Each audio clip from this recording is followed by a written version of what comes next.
नमस्कार जोजोलाप्पा एवं स्वागतम। नेपाल भाषा एकाडेमीका निमित्त अनक मिडियाको प्रस्तुति रेडियो नेवा एफएम 106.6 मेगाहर्ज सुनेर बसिरहनुभएका सम्पूर्ण अभिभावकज्यूहरू एवं प्यारा प्यारा विद्यार्थी भाइ बहिनीहरूमा सदाको बिहिबार चाहिँ आज पनि म तपाईहरूमाझ उपस्थित भइसकेकी छु। तपाईहरूकै सामाजिक शिक्षक मन्दिरा गुरुङ कक्षा 8 को सामाजिक अध्ययन विषयको पाठ लिएर। विद्यार्थी भाइ बहिनीहरू, तपाईहरू सबैजना सन्चै हुनुहुन्छ नि? म पनि सन्चै छु। कीर्तिपुर नगरपालिकाद्वारा सञ्चालन गरिएको यस रेडियो शिक्षा कार्यक्रममा तपाईहरूले निरन्तर सहभागिता जनाइरहनु भएको छ होला भन्ने आशा एवं अपेक्षाका साथ आजको विषयवस्तुलाई अगाडि बढाउन गइरहेकी छु। सर्वप्रथम पुनः स्मरण गरौँ हामीले गत हप्ता अध्ययन गरेको पाठलाई। गत हप्ता हामीले नागरिक चेतना एकाइ अन्तर्गत पर्ने हाम्रो संविधानका विशेषताहरू शीर्षकमा छलफल गरेका थियौँ।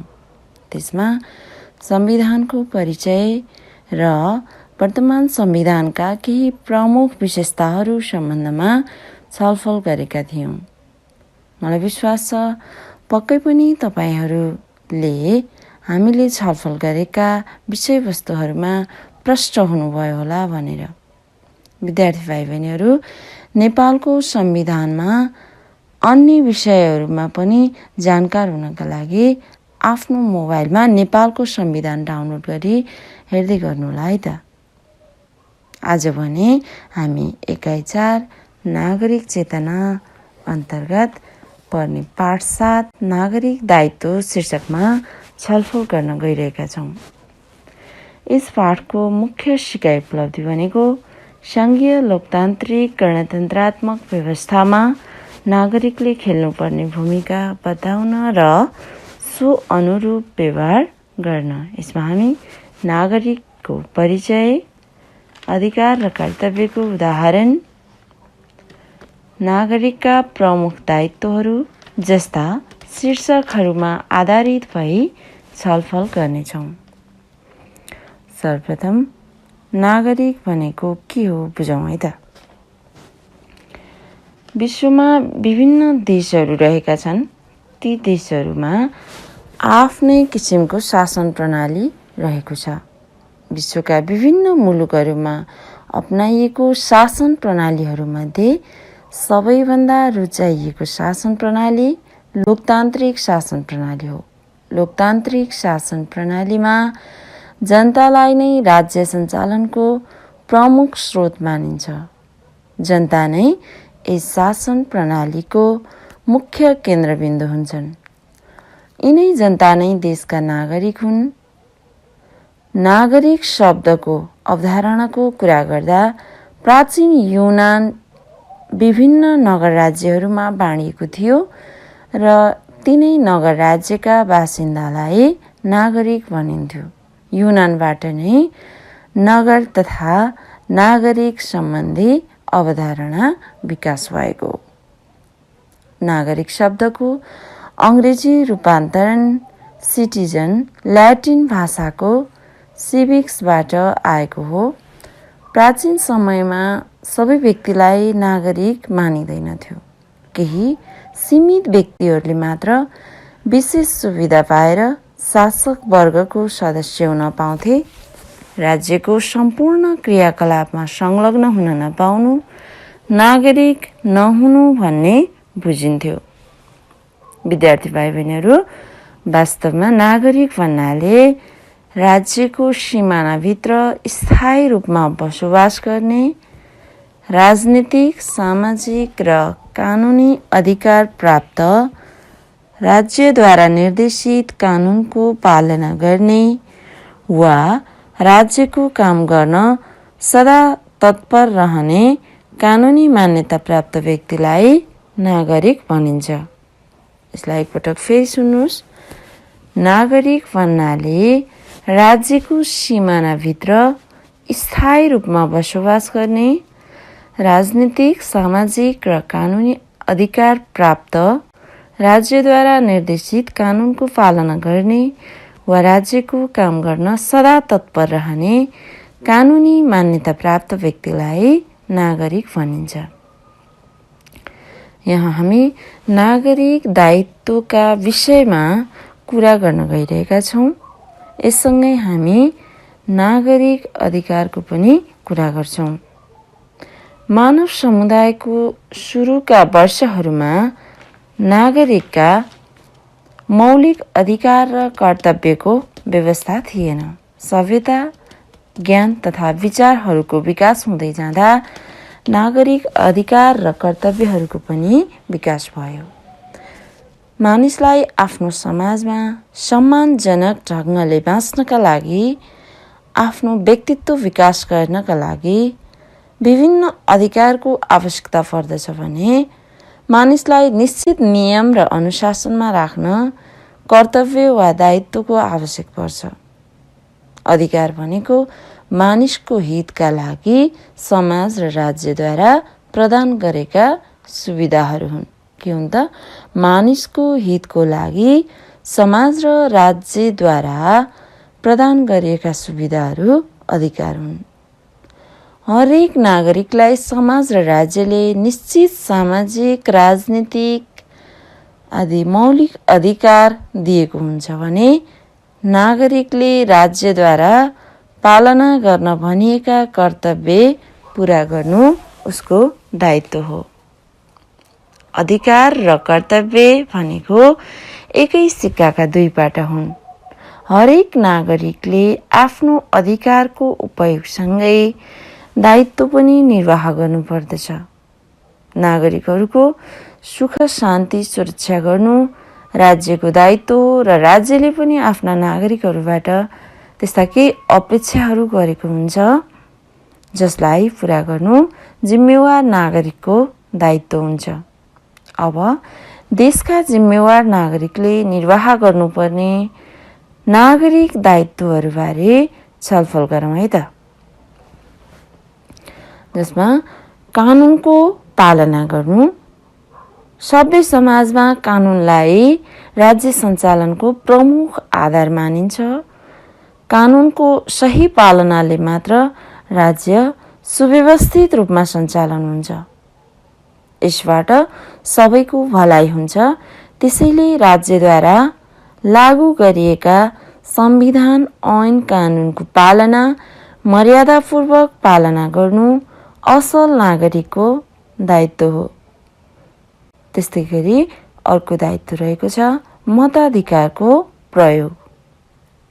लोकतान्त्रिक शासन व्यवस्थामा जनताबाट निर्वाचित जनप्रतिनिधिबाट कानुन निर्माण हुन्छ। तसर्थ निर्वाचन मार्फत आफ्नो मत दिने अधिकारको प्रयोग गरी विवेकपूर्ण मत प्रकट गर्नु हरेक नागरिकको दायित्व हो। त्यस्तै गरी अर्को दायित्व रहेको छ सरकार सञ्चालनमा सहयोग। लोकतान्त्रिक शासन व्यवस्थामा जनताको मतको आधारमा सरकारको निर्माण हुन्छ। उक्त सरकारले सञ्चालन गर्ने गतिविधिहरूमा सहयोग गर्नु नागरिक दायित्व हो। त्यस्तै गरी कर तिर्नु। राज्यले विभिन्न प्रकारको सेवा सुविधा दिए बापत र विभिन्न पेशा एवं व्यवसाय गरे बापत राज्यलाई कर तिर्नु पर्दछ। जनताद्वारा सङ्कलित करबाट नै सरकारले विकास, निर्माण र जनहितका कार्यहरू सञ्चालन गर्छ। तसर्थ कानुनले निर्धारण गरे बमोजिमको कर समयमै तिर्नु हरेक नागरिकको दायित्व हो। त्यस्तै विकास निर्माणमा सहभागी बन्नु।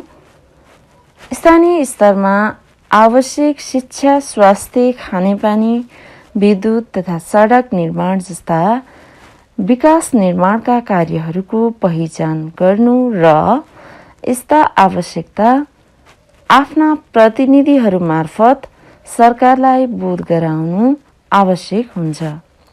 किनकि सरकारमा हुनेहरूलाई स्थानीय स्तरको आवश्यकता बोध हुँदैन।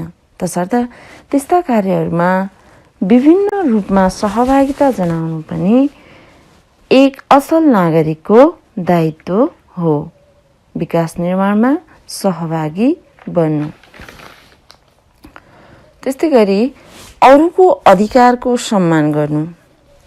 आफ्नो अधिकारको उपयोग गर्दा अरूको अधिकार हनन नहुनेतर्फ सचेत हुनु पर्दछ।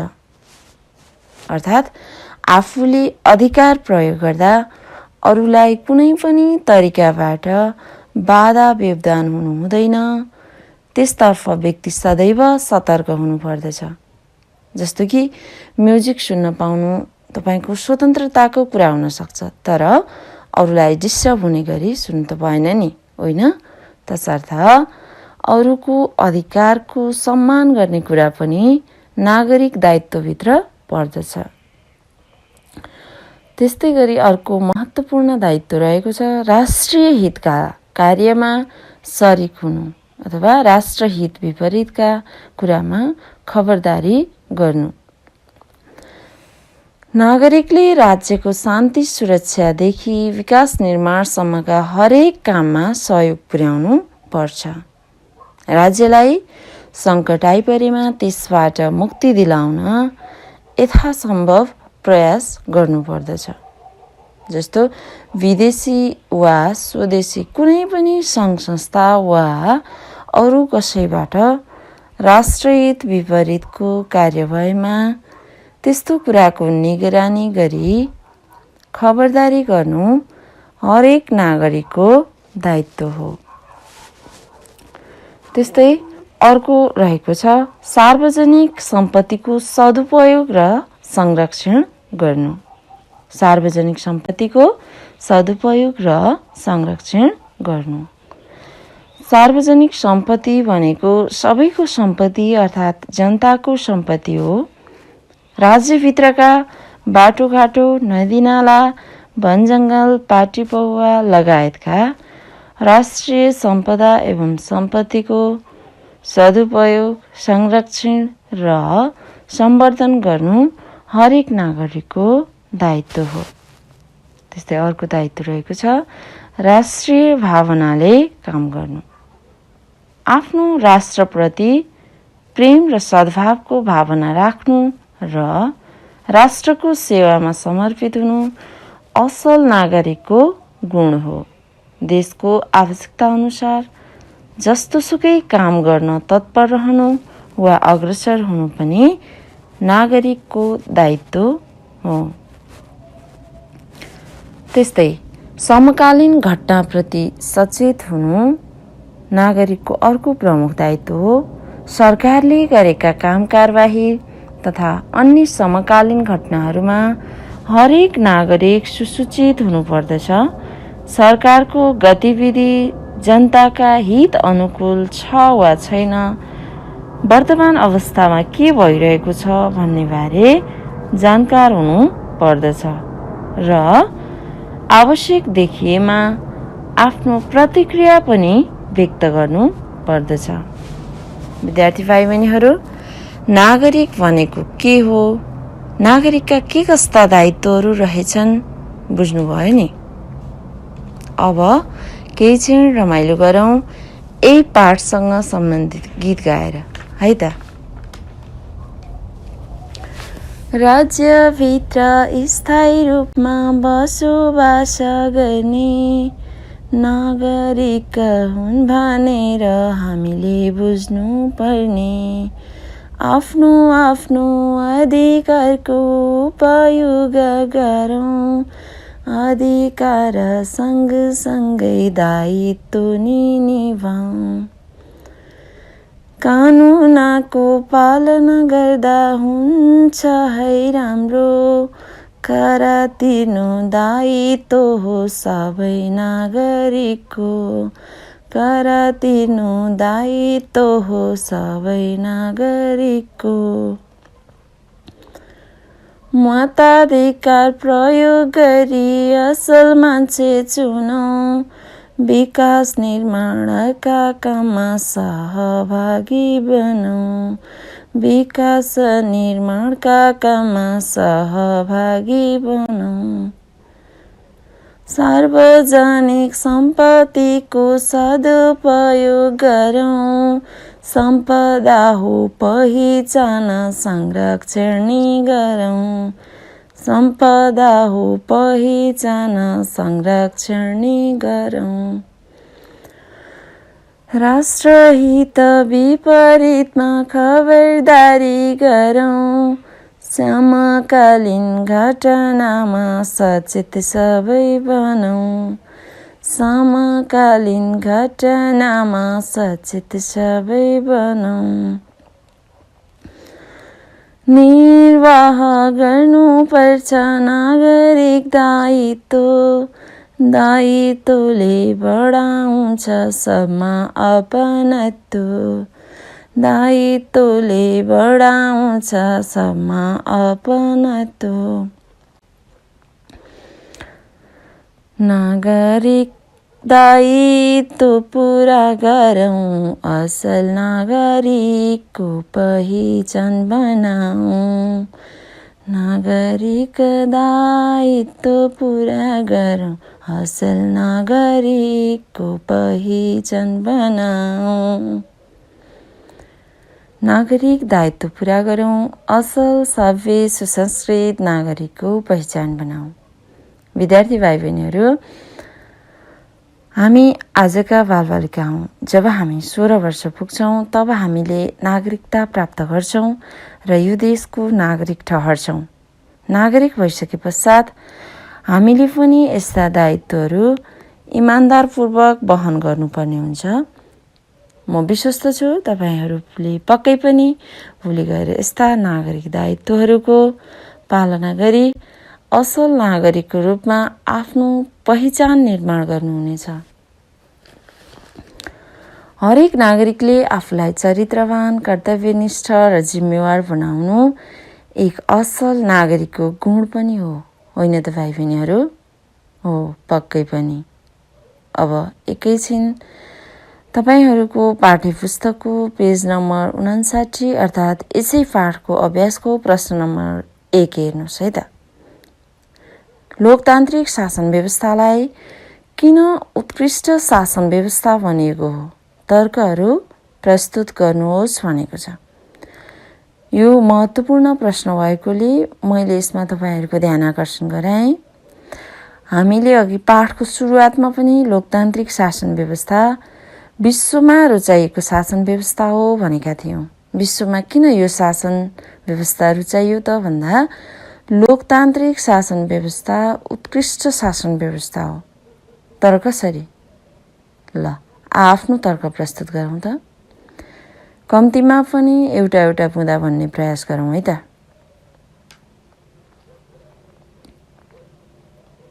स्याबास, प्रयासको निम्ति तपाईहरू सबैजनामा धन्यवाद। अब म यसबारेमा केही भन्छु, ध्यान दिएर सुन्नुहोस् है त। लोक भनेको जनता र तन्त्र भनेको शासन हो। यसको अर्थ लोकतन्त्र भनेको जनताको शासन हो।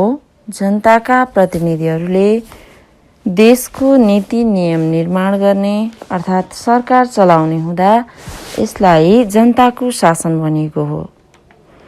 लोकतान्त्रिक शासन व्यवस्थालाई उत्कृष्ट शासन व्यवस्था भन्नुको प्रमुख कारणहरूमा नम्बर 1, लोकतन्त्र भएको देशमा जनताको प्रतिनिधिहरूद्वारा देशको नीति नियम निर्माण हुन्छ, जुन चाहिँ जनताको अनुकूल हुने गरी देशमा नीति नियम निर्माण हुने गर्दछ।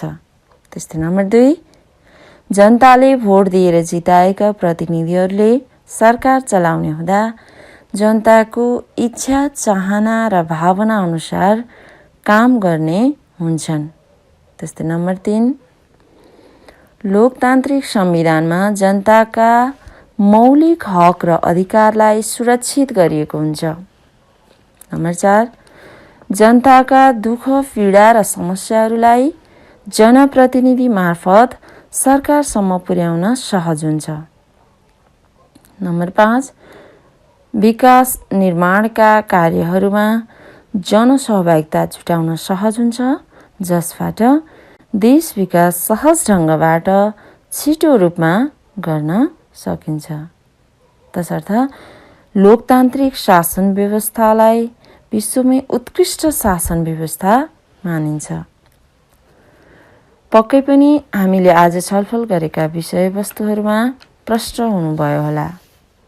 यसलाई अझ प्रष्ट हुन अथवा यसमा अझ प्रष्ट हुनका लागि तपाईहरूले आफ्नो पाठ्यपुस्तक पनि अध्ययन गर्नुहोला। अध्ययन गर्दा नबुझेका वा समस्या परेका कुरालाई नोट गर्नुहोला। हामी कक्षामा छलफल गर्नेछौँ वा तपाईहरूले फोन कन्ट्याक्ट वा मेसेन्जर मार्फत पनि आफूलाई परेको समस्या राख्न सक्नुहुनेछ है त। अब भने म तपाईहरूलाई गृह कार्य दिन्छु, टिपोट गर्नुहोस् है त। सबैजना तयारी अवस्थामा हुनुहुन्छ नि? ल, 1 नम्बरमा लेख्नुहोस् त। नागरिक दायित्व भनेको के हो? नागरिकको राज्यप्रतिको दायित्वहरू उल्लेख गर्नुहोस्। नागरिक दायित्व भनेको के हो?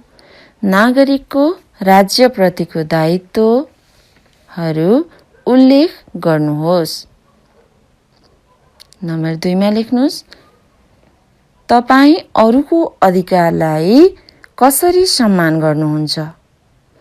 बुदागत रूपमा उल्लेख गर्नुहोस्।